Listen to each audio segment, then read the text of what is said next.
Grabe ang lakas ng ulan. Baha na. Ay! Ang lakas na ng hilig ng ulan.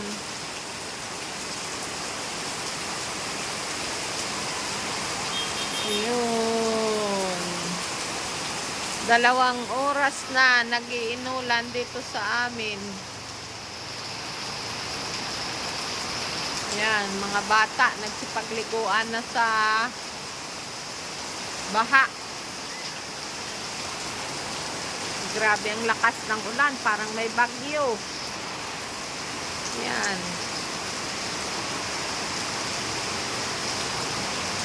Grabe.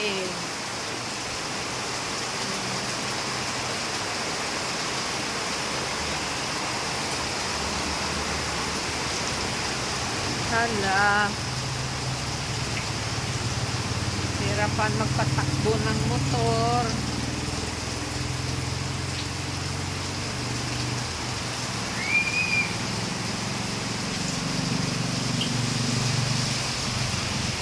Hala.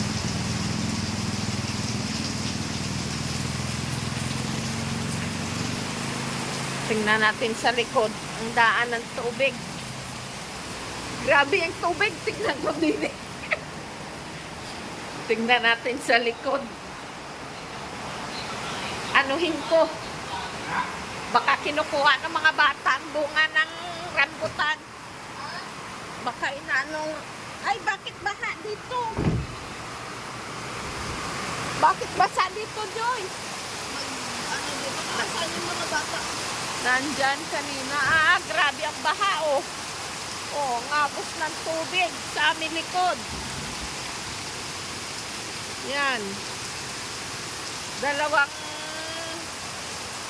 oras ng ulan. Ayun. Grabe talaga ang lakas ng tuwang agos ng kwan. Ayun. Pamunas yun. Dala din. Ilabot mo dito. Hindi na polo dyan? Grabe. Oh. Baha ng likod ng aming bahay. Oh. Ito ay dala lang ng habagat. Pero grabe, oh. Ang tubig.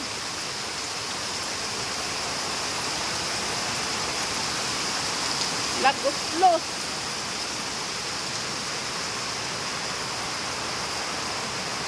Parang binubuhos ang ulan. Oh. Parang binubuhos.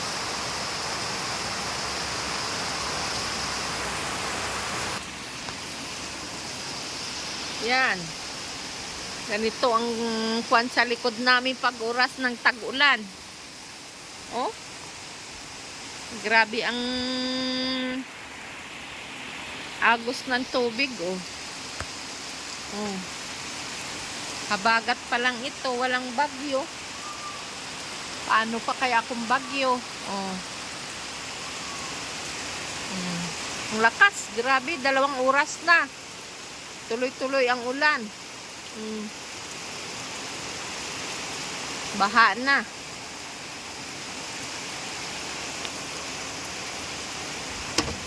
Grabe na talaga ngayon ang ating panahon.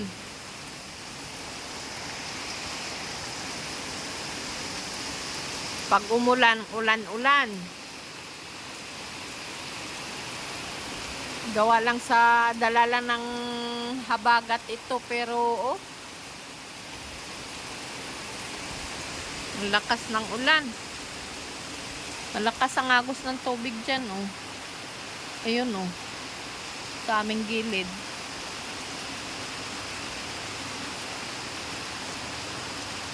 Grabe. Ha? Kaya nga, doon, oh. Oh, ang likod namin natilin. Tingnan mo doon. Ayun, oh. Grabe, oh. Oo. Talagang yang galing kasi dyan sa bundok. Dyan sa bundok na yan. Dyan lahat ang daan.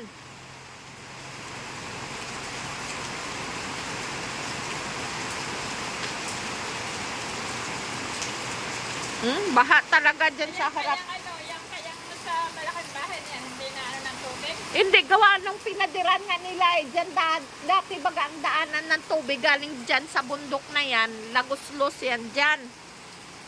Ngayon, pinadiran nila ang palibot. Nga, ay di ang lahat nga tubig dyan, daan sa likod na yan nila ni Janet na yan. Dyan ang daan ng tubig. Tapos tinambakan Oo, oo, oo. Kasi dati, kahit anong lakas ng ulan yan, hindi yan nababaha dyan at doon lagos-los lahat ang tubig. Dapat nga pala noon sana, yan ay dyan sa Imbornal. O sabi ni Bikay, pag oras daw atiling nga dire-diretso ang ulan, hindi daw maiwasan, baka mag-ampas dyan, dito yung tatakbo din sa harap namin. Lakas. Yan nga talaga ang epekto niya. O, dyan sa amin, sa likod na yan, nagkakanal-kanal na ang tubig.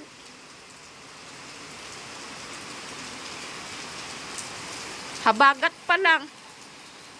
Dapat yun ay naagapan ng barangay. Hindi, oo. Big, kung yun malalim ang kanal dyan, diretso yun sa kanal, diretso sa Imbornal. Ay, awan. Eh di yung Imbornal, wala nang sign. Nadadaanan pa rin siya sa gayan. Kaya lang ang tubig, hindi lusot talaga doon diretso na ampos na sa kalsada. Kaya gayan. Oh, parang binubuhos ang ulan ay.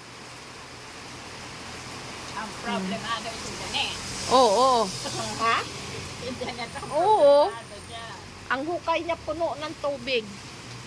Oh. Yan, ang daan.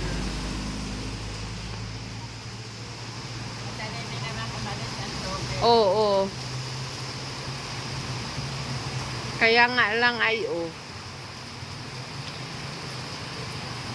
Ang amin na yan, dyan, pag namalagyan niya ng pader, na kahit ganun lang kataas nga pader, matatabunan yan, diretso na rin yung tubig doon. Dyan sa kabila. Oo, hindi na yun dito, dadaan sa loob. Oo, pala na pala. Ayun, grabe ang kuwan ng tubig. Kailangan taasan. Oo. Yun lang pinagang remedy dyan. Ay, kailangan dyan natin ay kanal talaga, kanalan dyan ng malaki. Oh, grabe na ang baha. Laki ng tubig dyan. Yan Ilan dyan nga lumalabas dyan. Lumalabas. Yan, baha talaga. Labasan ko nga. Tingnan ko.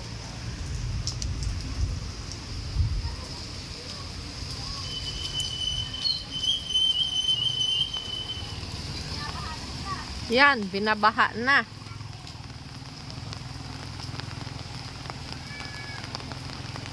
Binabaha na tayo, me.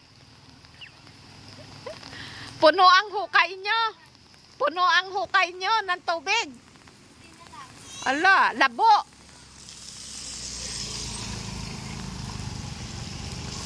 Wala na puro na bara yun dapat yun ang maanuhan. Yun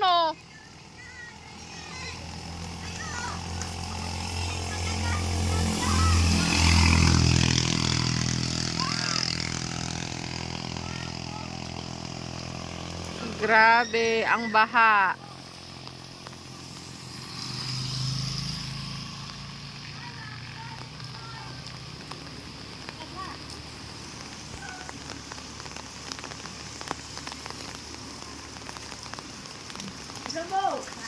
Hala.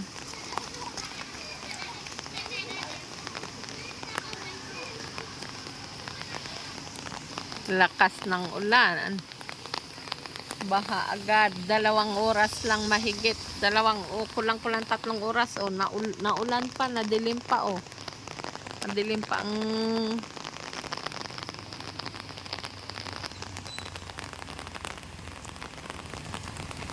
weather update dito sa amin, sa Barangay Rosario. Gawa ng habagat. Labasan ng mga tao doon sa unahan at binabaha din ang loob ng bahay nila. Naulan pa, hindi pa tapos ang ulan.